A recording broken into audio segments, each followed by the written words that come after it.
Hey everyone, it's Tyler Stork from Universal Rackets, and this is going to be an amazing video because if you watch this whole video, it is going to transform your speed ups. Once again, if you watch this video, we're going to be going over step by step on how to hit a speed up, step by step on how to make your speed up more effective by disguising it, and even more tips and tricks that will completely transform your speed up. So make sure to stay tuned for the whole video. So what is a speed up? Let's just start out right there.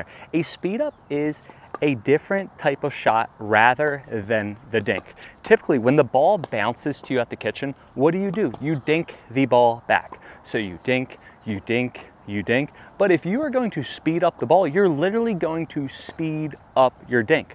The goal of the speed up is to catch your opponent by surprise. Number one, again, the goal of the speed up is to catch your opponent by surprise. Now, the second goal of the speed up is to create an opportunity. Again, goal number one, in my opinion, is to catch your opponent by surprise.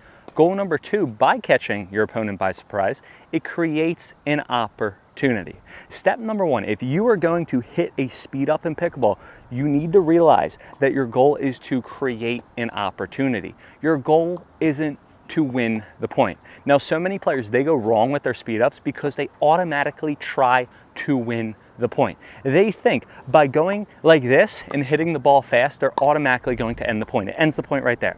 Either A, your opponent moves out of the way, or B, you speed the ball up properly, they make contact and they block the ball right back. So you attempt to speed up, they go boom right back, and trust me, you're probably never going to hit it again or want to hit it again, because going for a speed up and having your opponent read it and block it right back at you, it is such a depressing thing, okay? The higher level you get in pickleball, the more your opponents are going to move out of the way and the more your opponents are going to be able to block the ball back. So the first tip, or the first goal, is to keep your opponents or catch your opponents by surprise. So how can we effectively catch our opponents by surprise? Well, the number one reason why players don't catch their opponents by surprise, including myself because I come from a full tennis background, is because they take a huge backswing. Once again, players, they try to speed the ball up and they take a huge backswing.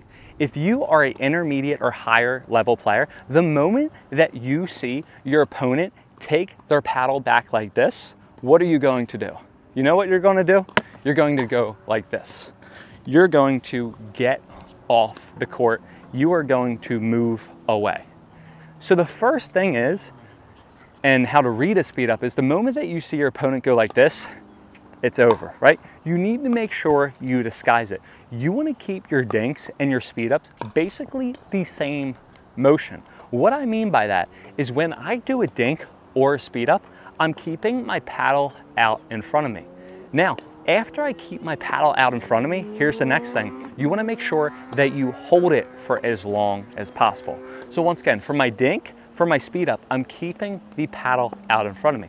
Now I'm going to keep my paddle out in front of me until last minute, and I'm either going to, if I'm going to dink, I'm going to just go forward. If I'm going to speed the ball up, I'm going to flick my wrist. Notice, a dink versus a speed up, a good dink versus a speed up.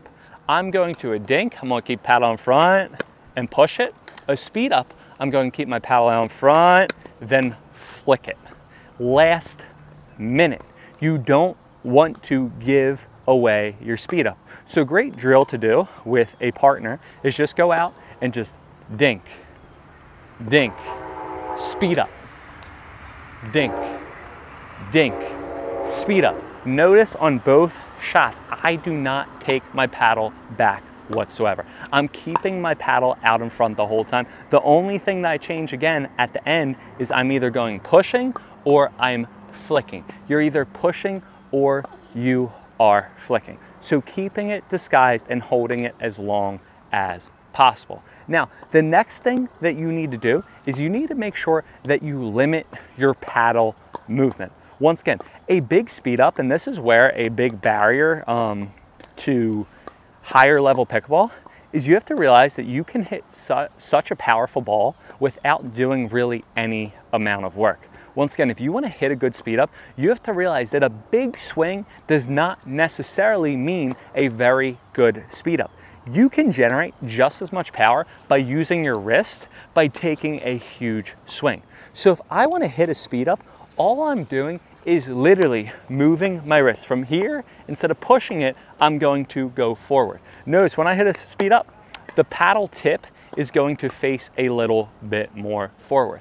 The dink, I'm going to point the face of the paddle forward. The speed up, I'm going to point the paddle tip a little bit forward. It is here to here. Again, here to here. That is how I generate the power. It's not over my shoulder. It's not following through. It's not swinging because your ball is going to go too long.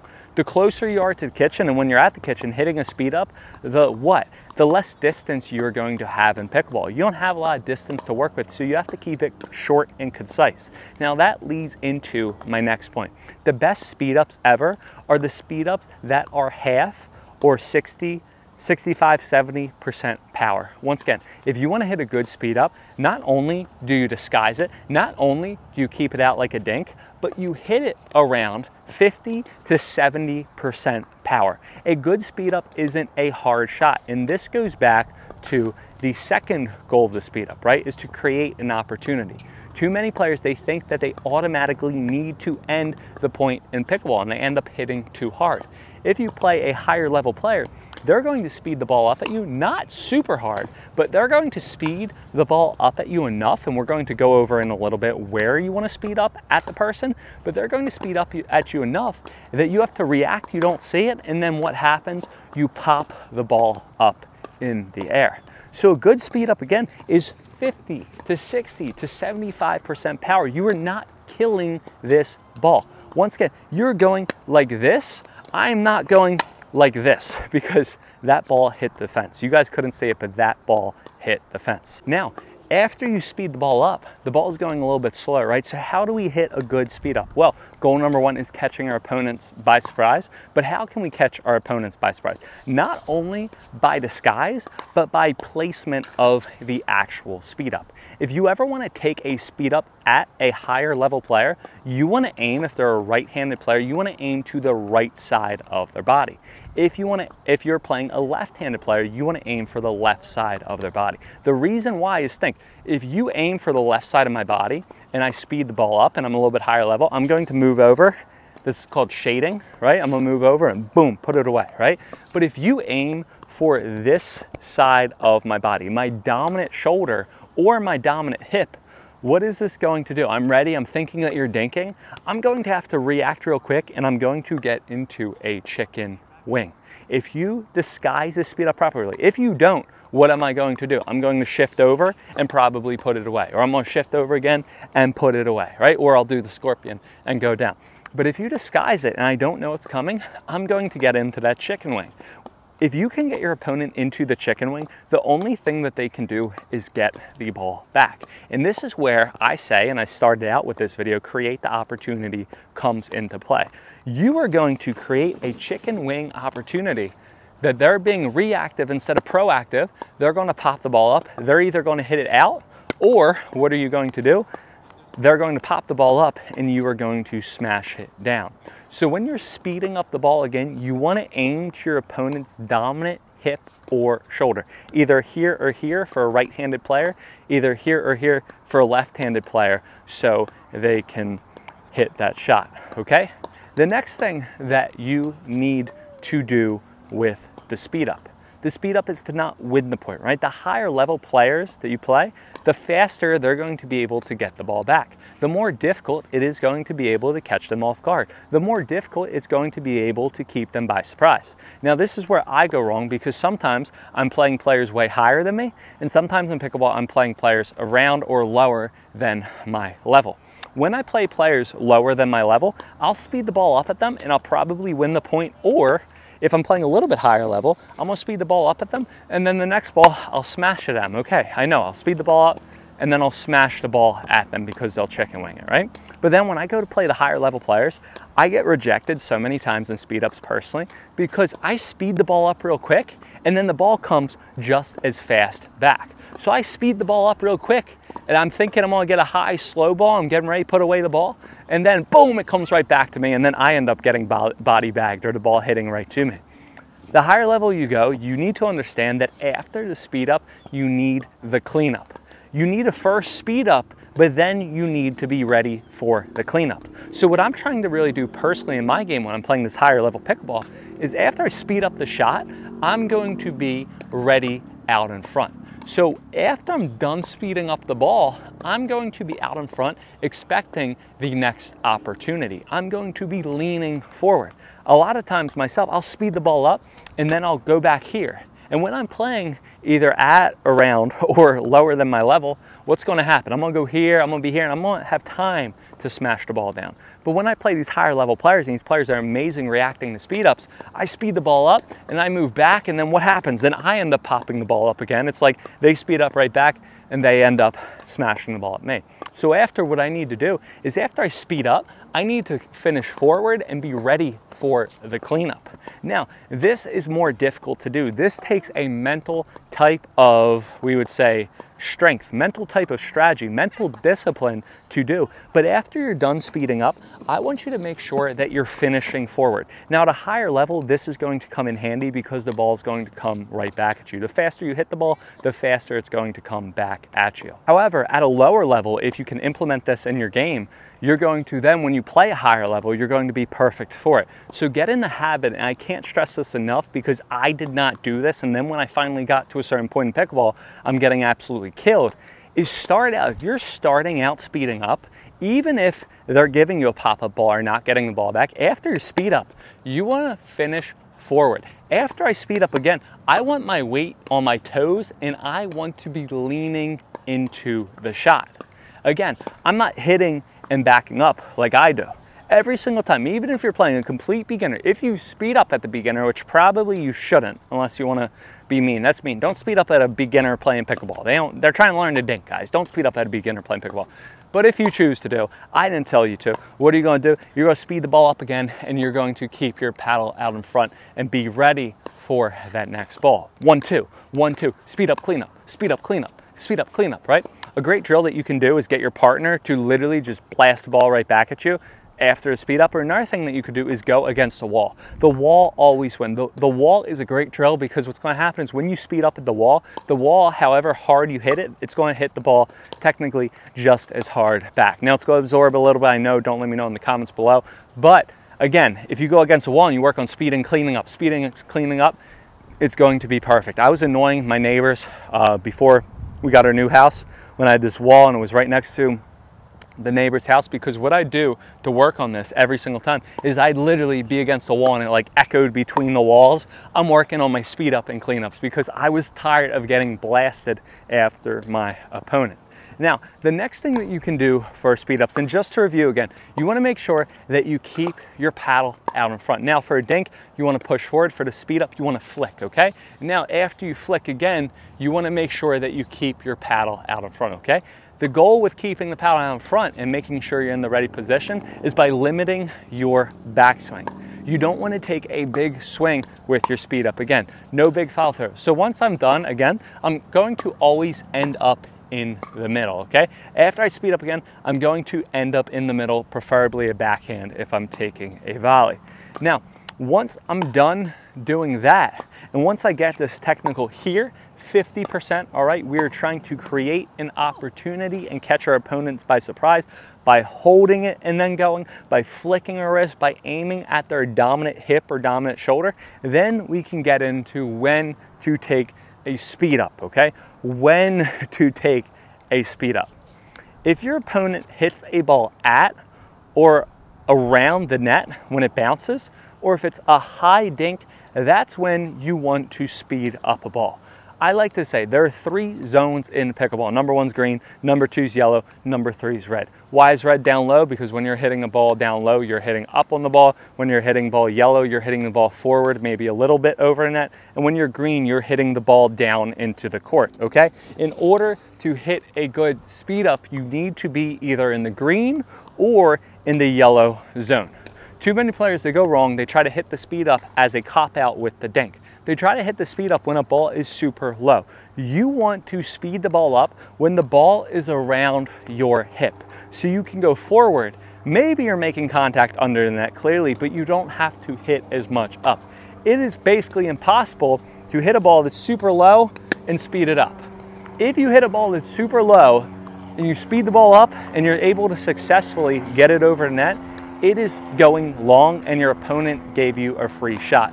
So you want to be selective with your speed ups, okay? I want to take balls that are around my hip that I can go forward. I don't want to take balls that are lower because, again, I'm going to hit the ball up higher. Now, you will play some players that touch every single ball. If you ever play me, you'll probably play. Just remember this for that. I'm going to go for every ball because I try not to, but it automatically happens. Okay, if you're playing someone that falls for the bait, they take the bait of that high ball and don't let it go long, then maybe you can hit the balls a little bit lower. But you need to make sure that you are patient. You're patient until you get the ball around, again, your hip height, so you can go forward. Until you get the ball around your hip height, you do not want to go for a speed up. So speed up is all about being selective. It's about being patient. It is waiting for the right opportunity. Too many players utilize a speed up to get out of the dinking rally, to get out of a kitchen rally. They use it as a cop-out. You need to make sure that you utilize the speed up with intention. We went over every single technique. We went over every single tactic. You want to make sure that you're here again, finishing forward, aiming for the hip. We went over all that, but it is not going to work if you aren't patient, if you don't have the right intention with it. Number one, we already went over that we are using the intention to create an opportunity, not end the overall point. But number two, you need to have the intention to not get out of the point. You are going to use your speed up as a tactical place. You're going to use it at the right place and the right time. And again, it is easier said than done. So one of my favorite drills that I do to work on my speed ups and getting the right opportunity is I literally will call out loud with my partner, dink, dink, dink, speed up, dink, dink, dink, speed up, or offensive, neutral, or defensive. And what I mean by that is I will dink with my partner over and over and over again until someone gives me a super high shot. So again, dink, dink, dink. It could be 50 dinks in a row until I get a higher one, speed up, okay? That's the first one. Or you could go defense, neutral, offensive, okay? Clearly offensive here, not going to speed up a ball, but if the ball is on a bounce and you go offensive, then you can speed up the shot. So that is a great drill to do. Be selective with the speed ups. Now, as you start to get this, as you start to get comfortable with this, another hack that more high level players do is that when they want to speed up, they're going to take a 1 or 2 steps back again. So if you ever see your opponent, I'm keeping it out, right? But I take a step back and that's going to allow me to go forward. This is a huge thing because what it's going to do is if someone hits me a deep dink, instead of volleying it, right? If I know it's a deep dink and it's going to go a little bit higher up, I can take a step back and then go forward. And it's going to allow me to get the ball up higher. So I can turn a hit off of the air shot to more of a deep dink shot that I can create that opportunity and go for it. Now, if you're going to take a step back on your dinks and try to do that speed up, you need to make sure that you disguise it. And what I mean by that is you can't take a step back all the time, because if you take a step back all the time, what's going to happen? Your opponent's going to know, oh, okay, they took a step back, they're going to speed the ball up. When I take a step back, again, what am I going to do? Maybe I'll dink. Again, I'm going to take a step back, I'll dink. I'm going to take a step back, I'll dink. Now I'm going to take a step back, same thing, speed up and forward. Again, it's here. It's the same thing, except instead of pushing, I'm flicking it forward and I'm making sure in the middle. I, again, am a guilty culprit. What should I have been doing? I should have been listening to my video. What do I want to do after the speed up? After you speed up, what do you guys have to do? You have to make sure, again, you clean up. So again, after I dink, I'm going to speed up right here, and then I'm going to finish forward. I'm going to be here, boom, and then I'm going to finish forward. Now that one might have been a little bit too low to hit. So by being selective, by maybe taking a step back, by utilizing these tips and tactics, that's going to be a huge thing. Now, 9 times out of 10, you want to take it as your forehand instead of a backhand, okay? For myself, I have a lot of trouble going for a one-handed backhand speed up, keeping it, not disguising it. But the next thing that you can do is you could also use a two-handed backhand. But utilizing a two-handed backhand, that's a great way because you have your left hand, your non-dominant hand, that you can really brush and get the spin of the ball. So for the two-handed backhand speed up, I personally like it. I'm gonna be here, and all I'm going to do is utilize my left hand and go forward. Again, I'm going to dink, I'm going to dink, I'm going to dink, right? So I'm dinking, dinking, dinking. Then I'm gonna take a step back and left hand and go forward. Now, the big misconception about that, or the big giveaway, is what? When Tyler puts two hands on the paddle, he's going to speed up the shot. So how do I, because my normal dink, I go one hand, my speed up, I go two hands. How do I switch that? How do I fix that? I'm going to start going two hands on the dink. So when I'm in my rallies, again, I'm going to throw in some regular dinks like I'm hitting, so then I can catch them off surprise maybe, and then go for the speed up. Now, it is easier said than done every single time. The last thing that I'd like to say that can really help you with your speed ups is by opening your paddle a tiny bit. I took one private pickleball lesson from Hui. He used to teach at Palm Beach Gardens Tennis Center. He was like a pickleball guru. He had no clue how I was. My wife, the pickle yogi, and I, we took a lesson, and he was like looking at us because he's like, you guys really need a lesson? Not saying I'm super good, but he was like, he never asked us where was our playing level, I really think. We just said we wanted to get better, and I really wanted to get instruction, but I feel like he's a really good player, but he teaches more beginner, intermediate players, I feel like.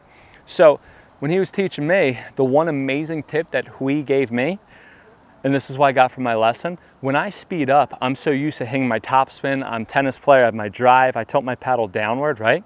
Even for my volleys, I open up, but for my speed ups, I think that I have to brush the ball. So what I do is I'd be taking my speed ups with my paddle tilted down and trying to get it over. Not only that gives it away because I have to drop my paddle and really swing, but I was missing a lot of shots because I'm trying to brush the ball. Instead of doing that, what you need to do is, if you're speeding up and so is your dinks, you're hitting below the net above, right? So you need to open up your paddle so you can go forward. You need to make sure if you want to hit a good speed up, you're opening up your paddle face every single time. Now, if you hit hard, and this is why we say the 50, 60, 70% rule, is if you hit hard with your paddle faced open, where is it going to go? It's going to go to the moon. So that's why you need to hit around 50, 60, 70% to keep that ball into the court while you're speeding up. And every single time that you hit, you're going to keep your paddle face open a little bit, and that's going to really help you get under the ball. If your paddle face is tilted downward, or you're not thinking about your opening your paddle face, you're going to struggle and you're going to hit a lot of balls either super long or balls in the net. Same thing for the backhand. Here we are, I go, boom, and then I finish forward. Notice how little. Again, the last thing that I'm going to leave every single one with is that less is more. You can hit twice as big, twice as effective ball by placing it in the proper way, by hitting a consistent speed, by surprising it, by holding it, rather than just trying to absolutely annihilate that ball. So if you can use all these tips, all these tricks, disguise, aim for the dominant side, right?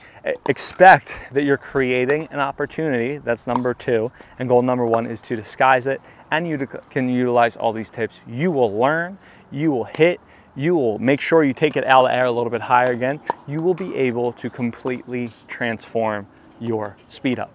Now, if you guys have any questions, comments, or concerns, please let me know in the comments below. If you guys want any type of pickleball program in your area, corporate events, fundraiser events, any type of event, make sure to click the link in Google form, and Universal Rackets representative will get out to you. We're giving away 2 Selkirk Vanguard Control pickleball paddles. I'm using my Project 006, but again, we're giving away 2 of the brand new Selkirk paddles. I'm putting the links in the descriptions for the giveaway. Make sure to follow me on Instagram, Pickleball with Tyler. Make sure to follow my wife, the Pickle Yogi. Have a good one, happy hitting, and we will see you guys next time on court.